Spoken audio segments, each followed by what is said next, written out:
Hello, welcome back to my channel. So today I want to do a deep dive all about the ISFJ personality type. I want to talk about their cognitive functions, their strengths, their weaknesses, and what really makes the ISFJ so unique and so special. So if you've never heard of a cognitive function before, this is going to be really important to this. So Myers Briggs actually came after what Carl Jung coined in 1921, which are cognitive functions. So these are the 8 cognitive functions listed here. If you want to pause it and read these, if you've never heard of a cognitive function before, this is not exhaustive by any means, but it's a very brief overview of the 8 cognitive functions. So each of the 16 personality types uses all 8 of the cognitive functions in a specific order, in specific ways, and it gives a very specific flavor. Some of these are strengths, some of them are weaknesses, some of these don't show up that much, some of them play a very prominent role. So for the ISFJ, this is the order that they use the cognitive functions. And this is kind of descending down in order of importance, and loosely speaking, these are kind of the order in which these develop within your personality type. So to add a little bit more nuance to this, your top 4 functions are conscious and valued, and your bottom 4 functions are not valued and not conscious. And to add even more nuance, the functions listed in green, 1, 2, 5, and 6, are potential strengths, and the functions in red, 3, 4, 7, and 8, are probable weaknesses. Now, the older you get, and if you've really been growing as an individual, like if in your 50s and 60s, your top 4 can be especially very well-rounded, but if you're in your 20s, there's every likelihood that 3, 4, 7, and 8 are potential weaknesses. So I have this matrix here within the top 4, because these are the conscious and valued functions. There's a lot of meat to unpack here, and I really recommend that people just focus on the top 4. There's so much confusion when people get into the bottom 4. You do not use the bottom 4 consciously. So if you're interested in this, I did do a video dissecting some quotes from Carl Jung, John Beebe, and Myers Briggs, and this is what they said about the different functions and their placement. So if you want to pause it and look at this, you can. I'm not going to go into it too deeply because I have a video on it, but this is something where if you want to know where do I get some of these pieces, these are quotes that I've taken from some of the main players here. So getting into ISFJ's dominant first cognitive function, Introverted Sensing, or abbreviated SI. This is the function that's who you feel like you are. This is the function that's been with you the longest. This is when you feel like yourself. And it's your biggest strength. It's your overused strength, but it is still your biggest strength. So SI stands for Introverted Sensing. And introvert means to turn inward. So it doesn't necessarily mean to be alone or to necessarily get energy from being alone. But vert means to turn, and intro means inward. And Carl Jung got the words introvert and extrovert from introspection and externospection. So introspection, spect, means to watch over. So it's watching over what's happening inwardly, turning and looking at what's happening inwardly. So you could be in a group of people, you could be at a party and be doing this. You're tuning everyone out and you're looking inward and you're reflecting and you're watching over something that's happening inside yourself. So for introverted sensing, the thing that they're watching inwardly is the sensory thing. So this goes a few different ways. So one thing is it's very attuned to its sensory experience, and Carl Jung and Vanderhoop talk about that they have finely attuned sensory organs. So is this shirt itchy? Am I a little too hot? Am I going to need a scarf? Do I need to wear SPF? I don't want to get a sunburn. Should I wear a helmet? So very attuned to sensory things in that way. But another way that it can mean is when you talk about introverted sensing, it's turning inward to your senses, and it's processing. It's like an internal processing of your experiences. And that's very similar to combing back through your memories when you're doing a processing of things you've experienced, making meaning from those things you've experienced. And Carl Jung and John Beebe talk about how it's not just your own experience, it's also mankind's experiences and the long-standing timeline and processing things of lasting value throughout all of mankind. So a word that I use sometimes for introverted sensing is timeless. And, timeless meaning not affected by the changing of passing of time, not fads. We're not throwing spaghetti at the wall, but we're talking about things of lasting value.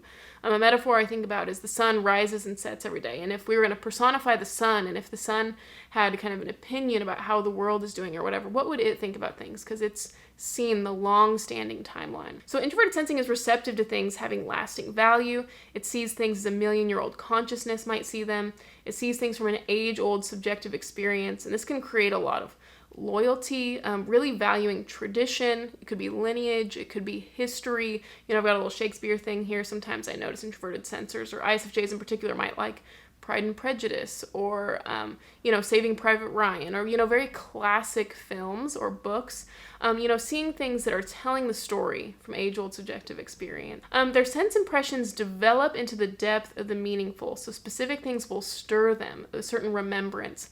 And there's a big emphasis with introverted sensing on not needing anything flashy. It's the everyday experience becomes very meaningful, and it's kind of idiosyncratic what experience is going to be meaningful to what introverted sensor. But it might be, remember that time we were sitting there having coffee and they talk about how that was a very meaningful experience to them. Nothing flashy happened. It wasn't a big ordeal or a big event, but just within the everyday, they really processed that and found some meaning within that. And there's a lot of remembrance, and it stirred them. Carl Jung talks about they're marked by calmness, passivity, and a temperance.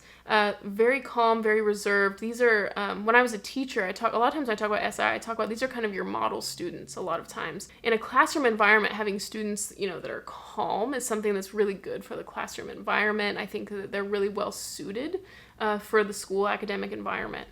Introverted sensing likes the routine, warmth, coziness, the familiar. I've got a picture of a person, cuddled up, cozied up with a book. I've got coffee in this fall, I think it's poetry on the right, when you think about the passing of time, seasons are one of those things that I feel like introverted sensing is really keyed into, really interested in the changing of the seasons and getting cozied up, being in a familiar environment, maybe being with family, being cozied up with a book, and really just enjoying the cozy environment. Introverted sensing is very thorough and detail oriented. So they've got a scrupulousness, especially because they have other functions that key into this as well. But very detail-oriented. I've got a little planner up there, and sometimes it can manifest in that way. There's a lot of different ways, but a lot of times at work, very thorough and very detail-oriented. They do a very good job. There's a kind of a perfectionistic streak with ISFJs. So this is ISFJ's first function. It's who you feel like you are. So a lot of times, if you're feeling down or you're not really feeling like yourself, it could be that you haven't built an environment that really caters to your dominant function. It can feel really depressing if who you feel like you are is not being valued. And so if you're an ISFJ, really making space for this type of environment is so important. I've got pictures there, reflecting on memories in a cozy environment. These things are so important for an ISFJ. So this is your first introverted function. And Carl Jung talks about the introversion gives you access to the self and reflecting. And that's so important to be able to turn inward and to reflect. But it's not a complete, well-rounded, complex picture if all you could do is just look within yourself and reflect. So you need also an ability to look outward at people, at the world. And so that's what your second function gives you. It's an extroverted function. It gives you an ability, Carl Jung says, it gives you access to the world. That's what extroversion gives you, and to action taking. And so you would be a very one-dimensional, incomplete person if you didn't have this function. So your second function is extraverted feeling, abbreviated FE. So extrovert means to turn outward. So this is an extroverted part of yourself. You're predominantly an introvert, but you have this extroverted part of yourself that makes everyone kind of an ambivert. And when you turn outward, there's lots of different things that people could watch, but extroverted feeling in particular is looking at the feeling environment. How is everybody jiving with each other? What's the rapport? Is there harmony? Is everyone being appropriate and tactful? How can I facilitate a conversation between these people, and how can I connect these two people? Or how can I make this more harmonious and more enjoyable? How is this person feeling? Maybe I can tune into how they're doing. They seem like they changed a little bit. Maybe let me see if I can get some better atmosphere going. So the number one word that Carl Jung uses for this function is harmony. And so that is a really good word to encapsulate extroverted feeling. Now this is your second function, and everyone's second function tends to be an underused strength. So this is something that you were born with a talent in, maybe especially, average, I would say teens, 20s, this starts coming to the forefront a little bit more. But it's still, despite whatever age you are, it can tend to be just kind of maybe watered down. There's a huge tendency to neglect this function. So I'll talk about some of these traits, but remember that because this is your second function, it tends to be neglected, and the tendency can be to kind of water this function down. So you might take some of these words and kind of water them down a little bit within yourself, depending on your level of development. But in general, it's your underused strength, and it's so good it adds complexity to the type. The goal for FE users is the creation and formation of harmonious relationships. And what I wanted to mention, I have this arrow here that's kind of like an action step, or what ISFJs can lean into a little bit more, since this tends to be neglected. It's taking more of an initiating stance, a proactive stance. Sometimes with FE second, it can be kind of sitting in the background. Okay, I don't want to do anything that's going to hurt anyone's feelings. I don't want to say the wrong thing. And it's a little too passive, and it's a little too anxious, as opposed to initiating, taking the proactive step. How can I create this atmosphere? It's the creation and formation of harmonious relationships.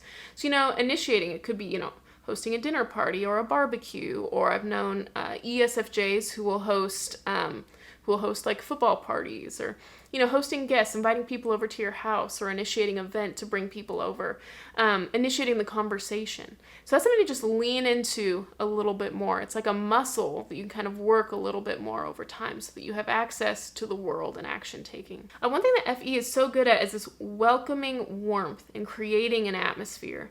So leaning into that a little bit more, how can you create an atmosphere? And I think that, as an ISFJ, you probably have better ideas than I have about this, but leaning into the side of you that maybe makes food for people, or smiles when people are talking, or gives a warm hug, or really, FE can be so good at navigating the flow of conversation, really good at moving it in a certain direction, or we're getting close to something that's controversial or not appropriate for the moment, so let's, just move it over here, and very good at flowing the conversation, and there's a charm. So, building these skills of this charm, this empathy, smile, hugs, this inviting, warm atmosphere, leaning into that and how to create that. There's a lot with extroverted feeling, this emphasis on community. A lot of these pictures are like groups, as a group community. They have traditional values. Family is very important. I hear a lot of ISFJs talking about family, and a lot of times when it comes to family, they do tend to have traditional values. So one action step I have is, build a found family, or initiate events with your own family. If you live around your family or your parents or children, inviting them over, doing a regular thing every Sunday, or, if you don't live around family or you don't want to have a close relationship with your family, finding a found family, your friends that are so close that they become family, and you regularly have them over to do something like this. Extroverted feeling is really amazing at knowing what's tactful, what's appropriate for the moment, and accommodating to other people. So their quotes to extroverted feeling, they can read the feelings of another and adjust accordingly very quickly. So they might see there's one person who's left out, and they will adjust really quickly. Or someone made a slight change in their facial expression, and so then they'll adjust accordingly. So really good at reading the room and reading other people. And one thing I wanted to include is when you're looking at the needs of other people and creating harmony, make sure you include yourself in that. You are part of the group. And I think if you want a long-standing harmony, it requires you to be included in that, because it's not sustainable when you don't include that and your own needs within that harmony.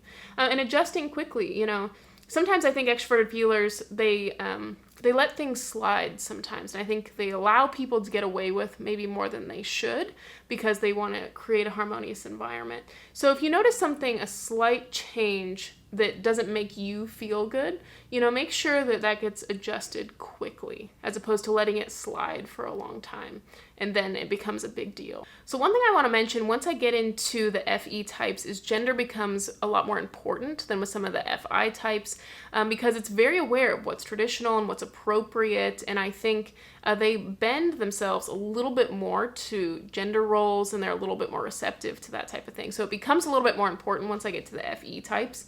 For ISFJ women, I've noticed that culture has kind of encouraged them to be a little bit more of like a background character. So this advice about being more initiating and proactive is really good for that type of ISFJ if they're very shy and kind of a background character. I've noticed for the male ISFJs, they haven't really encouraged FE that much. And I think both of the male and female variety of this type are stunted in different ways. For the male ISFJs, I don't think that they're really encouraged to, women are kind of more encouraged to do like etiquette or host a party or things like that. And I think men are not as encouraged to do that. There's ways in culture you can still do that type of thing, like a barbecue, I think maybe is a little bit more male leaning traditionally. So I think sometimes the male ISFJs are a little stunted with extroverted feeling, and so it takes a lot of leaning into it. And I think a lot of male ISFJs are really encouraged to be in TI. I think men are more encouraged to be in TI, and that's one of the weakness zones. So that's kind of unfortunate for an ISFJ male. I read a comment from an INFJ male. He's got FE second and TI third, just like this, as far as these second and third functions. And he said that developing FE was one of the best things that he did for himself. He felt like he was not really encouraged to get into it, but it was really good once he finally did get into FE. So I recommend that everyone work on their second function for about 5 years, really isolate it. And when I say work on the function, I mean just take these action steps, do these things, inch your way, build the muscle, work up to these type of things. and lean in more of this FE. You can get around, if you can type other people, get around FE DOMs and see how they do, kind of mimic some of their behavior and see how they do things so that you can grow that muscle in yourself. Because I've talked to a lot of people that when they get into that second function, they feel like they're coming home to themselves. And there are quotes about how the second function lends range and prospect and satisfaction. You're an ISFJ. So to get rid of this second feeling function is really to get rid of a huge part of yourself. You're an ISFJ. And John Beebe calls this second function the parent function. And when you think about what a good parent is like, they should be, mature, they set expectations for themselves. And so this is where you can get a lot of wisdom, you can get a lot of maturity, and you can set expectations for yourself. And the second function is really where you have access to like mentorship of people, because your first function, you're just a natural at it. And sometimes it's hard to teach people things that you're a natural at. But your second function, you were born with a talent in it, but you had to develop, over 5 years, you work on this function, you develop the skill. And after you've gone through, those 5 years of really working on this function, then you can mentor people in that regard. I've had ISFJs, they say it in a way that you can understand. Because it's your second function, you understand what the pitfalls are, you're not so great at it. And, I've had ISFJs, they tell me, you could have said it like this. And they tell me different ways that I can phrase things and how I can be received better. A lot of times your message is received so much better when you have FE involved. People will just accept anything from the FE perspective, it seems like. To me, it's such an influential function, especially with communication. So your third function is introverted thinking. Now, everyone's third function is the direct opposite of their second function. So since your second function is extroverted, your third one's introverted. Since your second one is feeling, the opposite of feeling is thinking. So introverted thinking is your third function. So introvert means to turn inward. Once again, we're at an introverted function. And it's to turn inward toward the logical criteria, what you think about things, processing what you think about things, parsing things, logic, finding nuance, critiquing logic in general. Does this make sense to me? How is what I think inside distinct from what people think out here? So this is the direct opposite of your second function. So it's kind of like North Pole and South Pole. And you cannot be at the North Pole and the South Pole at the same time. So if you choose to be in your third function, you're choosing not to be in your second function. And if you choose to be in your second function, you're choosing not to be in your third function. So you have to pick. You cannot be in both of these at the same time. You have to be switching back and forth because they're direct opposites. So there can be a tendency to go to this third function because it's an introverted function and you're an introvert and there's like an overindulgence, there's a comfort there. But that only, if you're only an introverted sensing and introverted thinking, your first and third functions, that's just an overindulgence with the self. It's an overindulgence there, as opposed to, also looking outward to the world. And you lose that F part of you. You're an ISFJ if you go to this third function. So John Beebe calls this function the child function. He talks about there's cowardice in this function, ego. People think they're better at this function than they actually are. It's kind of like a bratty teenager. A lot of times I describe the third function as it's like this thing that a teenager just discovered and they want to go tell everybody about it. And it's kind of clunky. There's a lot of hubris a lot of times in the third function. So this can really trip people up. And a lot of times people are so much in this function that they will type themselves based on their third function. So a lot of times people will go to this function if they're feeling insecure or defensive or maybe in an argument. This tends to show up. So the number one word that Carl Jung used with introverted thinking is principles. It's very principled. So I have an arrow here. Since it's down in the red zone, how this can kind of get tainted. So a lot of times when things are in the red zone, you get most of the negative qualities of the function without the positive qualities. Or even if you take what would be a positive quality, it gets kind of twisted into a negative quality. So that's why I don't recommend people are in these functions, especially if you're in your teens and 20s. Later on, these get a little better. We're talking 30s and 40s. But if you're teens, 20s, just pretty much advice for everyone. If you have not really worked on that second function, work on that second function. So this can be a pedantic decisiveness. With introverted thinking, it's very stubborn. It's difficult to convince that it's wrong. And so it can be very particular, very perfectionistic, sometimes with word choice. It can be kind of critical sometimes. And this is not part of an ISFJ stereotype, but this is something that when they're unhealthy or in an argument, you can kind of get some of this nature. A lot of times it takes getting closer to an ISFJ before you start experiencing this type of behavior. TI has a lot of convictions and can be very opinionated. And so I said this can lead to overgeneralizations based on own experience or using an introverted thinking argument to support an FE culture. So they'll have these deep convictions that usually came from an FE place. So Extroverted feeling says, in my environment, this is what has made harmony. I've been in this environment a while. This is what everyone likes in this environment and who I've been around. So this is what creates harmony.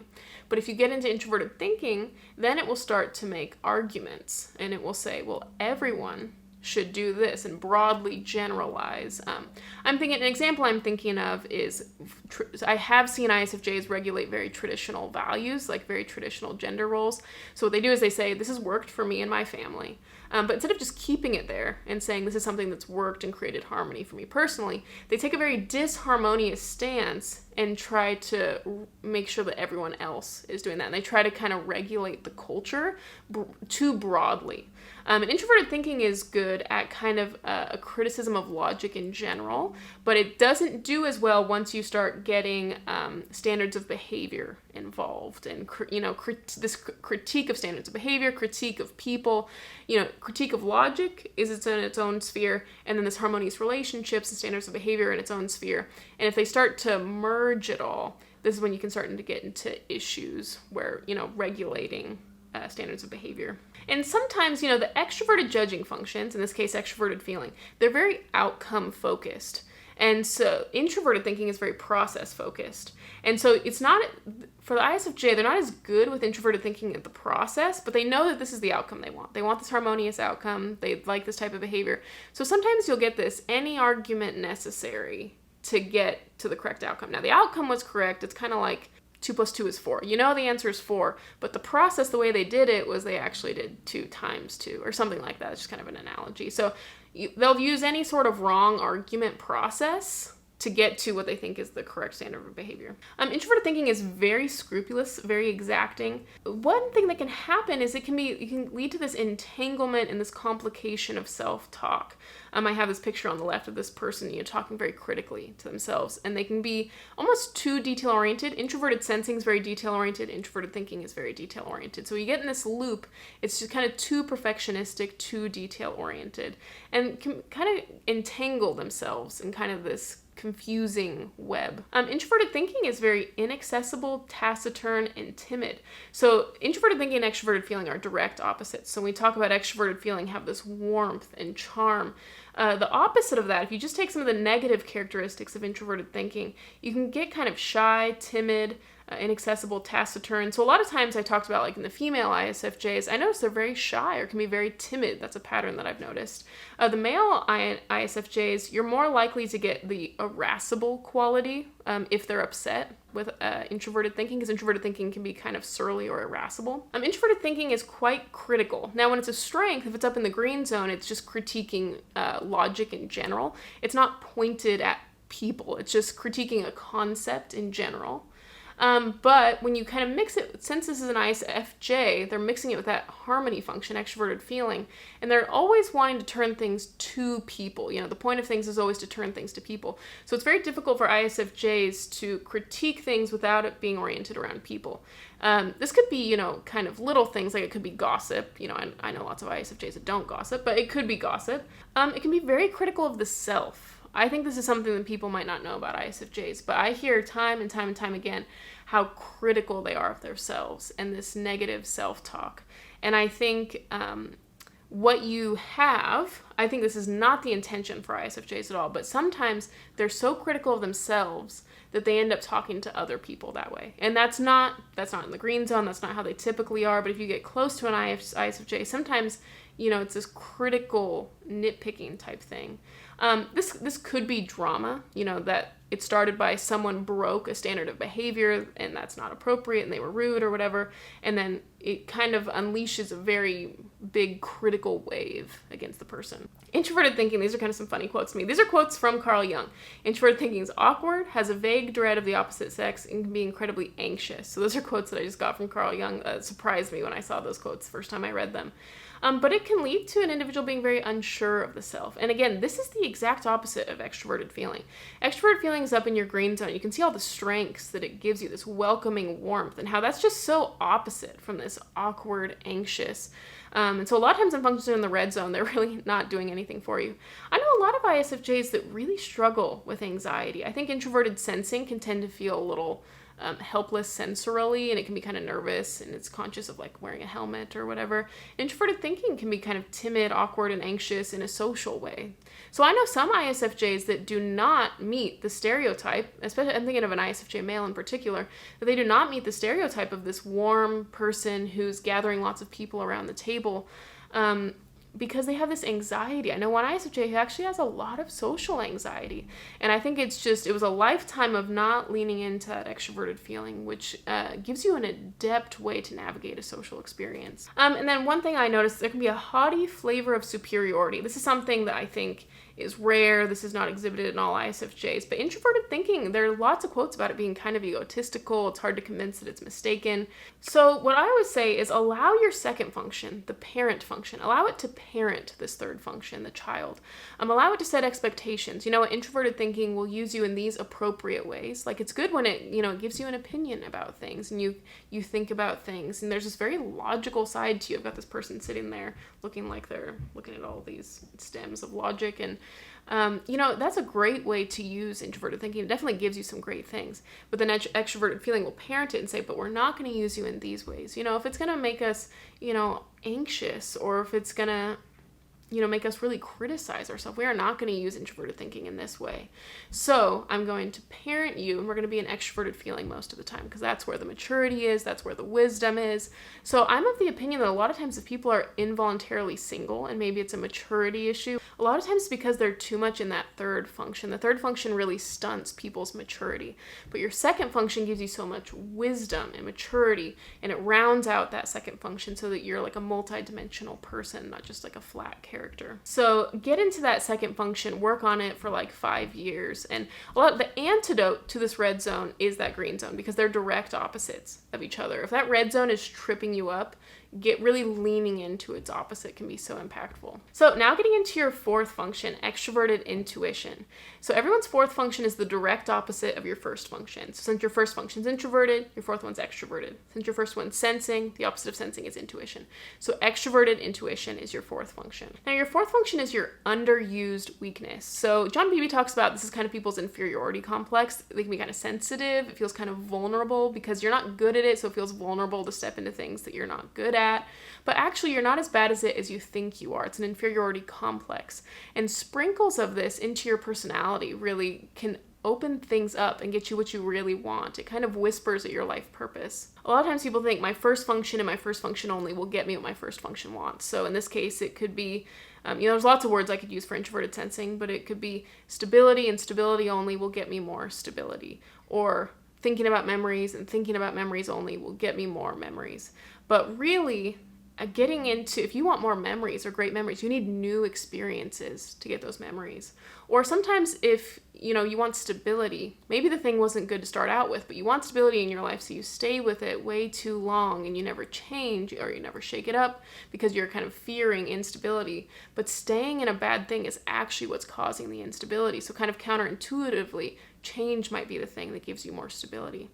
So you don't want to become an extroverted intuitive. This is your fourth function. This is not who you feel like you are. It's the direct opposite of who you feel like you are. So a lot of times people's fourth function is completely absent, which is totally fine that you don't use it that much, but you want to sprinkle it in a little bit more because it whispers at your life purpose and can give you more of what you want. So there were quotes from Carl Jung that introverted sensing can be on the lookout for every gloomy, dirty possibility. And the number one word for extroverted intuition is possibilities, and a lot of times it's expectant, optimism possibilities. So I've got an arrow here that if you leaned a little bit more into extroverted intuition, you could have expectant, promising possibilities. When you look to the future or think about change, you think about all these different optimistic paths that you could go down. Too much introverted sensing can make someone there's a ponderous caution, feeling very helpless, but extroverted intuition can just kind of throw caution to the wind. I'm going to travel, I'm going to try this new hobby, I'm going to do this new thing even though it scares me a little bit.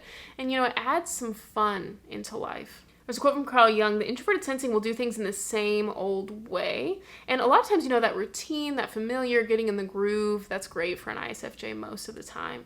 But getting some imagination, some novelty, doing some hobbies. If something's not working, try something new, switch it up. I think it'd be great, if you want to do something that's kind of routine, you could do like every Monday night, I try a new hobby. So it's kind of routine, but it's still trying something new. So I'm going to paint this night, or I'm going to try to learn this song on guitar, or, I'm going to go roller skating this night, or I've never been to this place before. So, building in some exploration into the routine, I think is something that's really good. A lot of times I think ISFJs, they'll pick up a hobby, they pick up a new hobby, like crafting or something, but then they just continue that same hobby over and over and over again, which is great. I mean, it's not a problem to do that, but that's introverted sensing. That's not extroverted intuition. So if you really want it to be fully extroverted intuition, it needs to be new very regularly. And so it's great that your life is like marked by introverted sensing. That's who you are. That's what you want your life to be most of the time. But if you can, get into new things, that's how you make memories. Then you can reflect on these experiences. If you want to be able to reflect on these great experiences, you have to build those things. And a lot of times the memories that introverted sensors will reflect back on were like they got married or they had their first child. And these were big moments of change. That's scary at the moment. It's this big change. But by getting rid of change, you get rid of the highlight reel of your life. So you just have to remember, what will I think about this in retrospective? It seems kind of scary now, but this will probably go well. It's probably not going to go as bad as I think it will. When I look back in the retrospective, this is going to be something that was really memorable to me. Introverted sensing can have too much kind of like passive resistance to anything new. But instead of this passivity, a little extroverted intuition gives a radiant enthusiasm. It gives kind of a goofiness. I put puns right here, this avocado sock right here, because I noticed a lot of times introverted sensors will have goofy socks, or maybe they'll like puns. And there is this goofiness inside them, but you don't know them for a while. Because I heard this quote that you don't really know someone until you know their fourth function. And so a lot of, ISFJs, you don't know this goofy part of them initially, but you get to know them, and maybe, you get a little deeper, your acquaintance, then you get to be a friend or whatever, and you get deeper into this relationship, and all of a sudden you start seeing this goofiness. You're like, oh, you have goofy socks on, or, things like that. This goofiness really comes to life, or especially even as they get older, this goofiness will come to life a little bit more, like in their 40s. So if you get into extroverted intuition a little bit more, the unknown becomes known, and instead of thinking about what's the worst that can happen, you reframe that to what's the best that can happen. Because introverted sensing has a reverence for the past, and it can feel kind of scared of the future. Extroverted intuition can kind of forget the past and is really excited about the future. So if you're in a lens where it's beneficial to think about the past and to reflect on the past, introverted sensing is the best tool for the job. But if you need to think of a new idea or you need to think about the future, extroverted intuition is the best tool for the job. It gives some optimism. And a lot of times what's so scary about change is just the unknown. But then once you actually do it, or you take the first step toward it, then it's not so scary anymore. And you start thinking about what's the best that can happen. So I've got some pictures here, travel, going to new places, music, crafting, there's all sorts of crafts down there, crocheting, knitting, and, so trying new things, I think, is something that's so beneficial for ISFJs. So one thing that can happen with the fourth function is a lot of times it's completely absent from someone's life, and then all of a sudden, maybe they're really feeling like defensive or something bad's happening, so then this function spikes, and then it goes back to being absent. And so that is an oscillation that you don't really want to happen. That's called a grip. And so that's when you're using it kind of a negative way. You're not intentionally using the fourth function. It's just kind of happening to you. So like you've been doing something stable for a long time, and all of a sudden you're changing up everything. Okay, we're changing up the city, we're changing up the job, we're changing up this, and there's just all of a sudden we're changing up everything. But instead of the oscillation of absence and then spike, it's better to sprinkle it in a more consistent way regularly. So like I said, like every Monday trying a new hobby or something like that. So trying to just up the level a little bit more. So I think ISFJs are such a great type. One thing that I love about ISFJs is they're so loyal. These are the type of people that they've had, the same best friend since they were little kids, or, they really stay with you for a long time. I've got one really great ISFJ friend. She was in my wedding, and I love that they just have such a longevity to the relationships. When you stay in something for a long time, I think what other types can learn from ISFJs, when you stay for something for a long time, you get so much more rewards. I think over time, the work that you put in rewards itself and rewards itself and rewards itself even more. With extroverted intuition and introverted sensing, Carl Jung used this analogy of like planting a seed. And if you change too much, you plant the seed, and before you've really gotten the reward of that plant and that harvest, you're off to a new thing.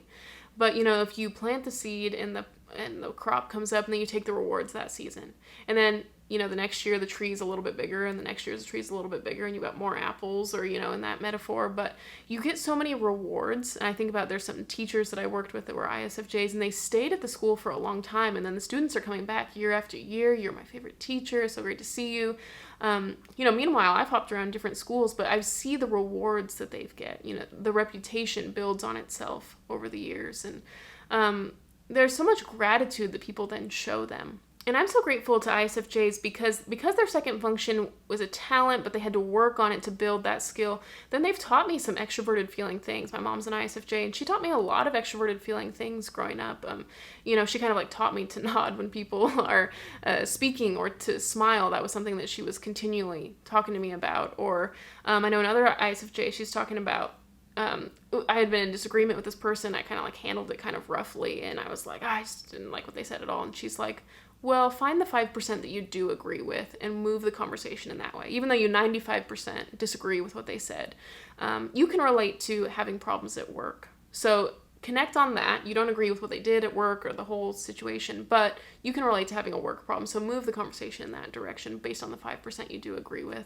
And so they've really taught me kind of these standards of behavior in a way that they learned it, they saw some pitfalls, and I've definitely been the one left out before that they pull into the group or that they pull into the found family. So I'm so appreciative of ISFJs. If you want more ISFJ content, I have an ISFJ playlist in the description box. If you want a deep dive into these cognitive functions, I have 45-minute deep dives on each cognitive function. That's in my cognitive function playlist. I'll have that in the description box as well.